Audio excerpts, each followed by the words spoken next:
Buta narinig niyo naman yung kwento niya. Nagbibilin siya.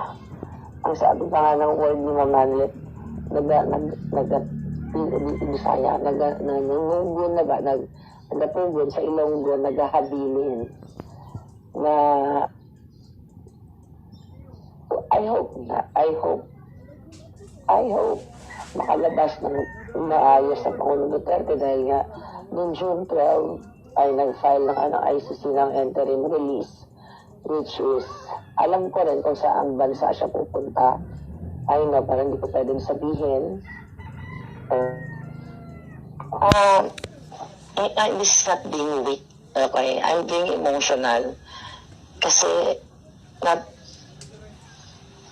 nandito ako eh.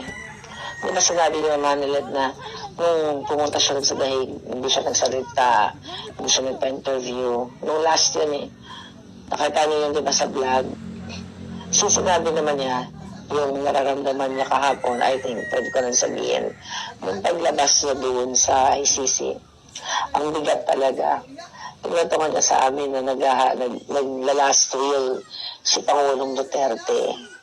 Nagbibigay ng mga kalinghabilin or something. At sabi naman niya, okay siya. Alapakan po natin, Manilad Tabasco! Sorry. Si Ma'am Carnita, sa lahat ng mga narito, sa wala ng MK, at nandito sa Everlast.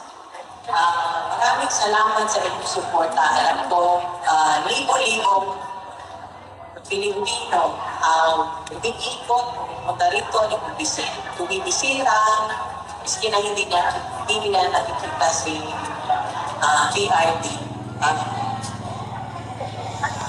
Nakakataba ko ng puso, lalo na sa amin, mga pamilya, sa mga anak, na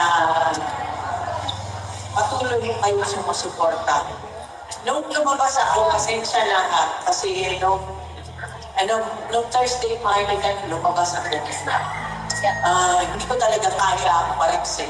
So, naglakad ako hanggang saan ako hinapot ng pa ako kasi ano yun eh, diba, 90 days niya, tapos ano pa, araw ng kalayaan, tapos Father's Day pa, tapos akala niyo ano to, mahirap mo pumasok doon. Every time na lumapasok kami, pagpasok pa lang, nagdarasal ako in my place. Nagdarasal na pagpasok sa loob for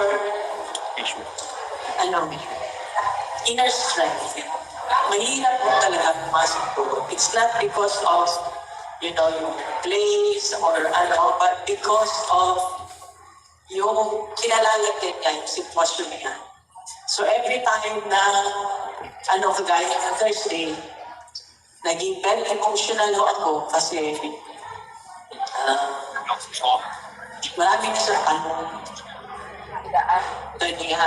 Marami na siyang tanong. Sabi niya, kung ano yung complaints daw nila, bakit hindi pa daw supporting daw, di ba? Saka narinig ko, sabi ni Bibi Sara,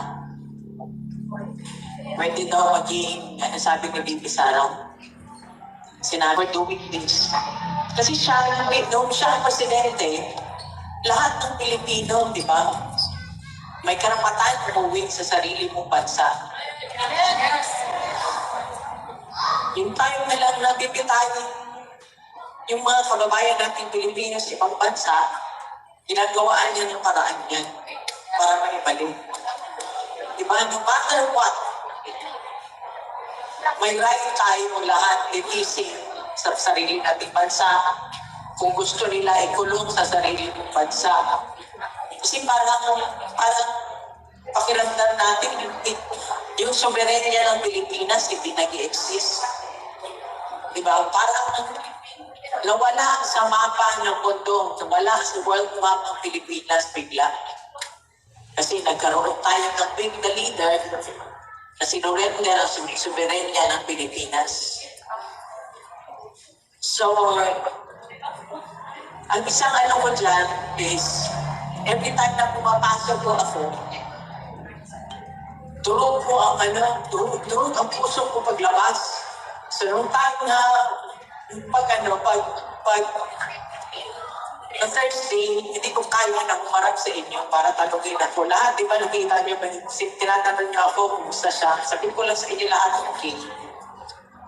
Of course, umayat siya. Of course, yung environment niya, hindi kagaya ng kaya namin ma-provide sa kanya. Isa lang naman ang gusto niya doon lang siya tumira at matulog na sa parang bahay niya doon sa Davao, kung saan nag-converge yung mga tao. Pinabantayan nila.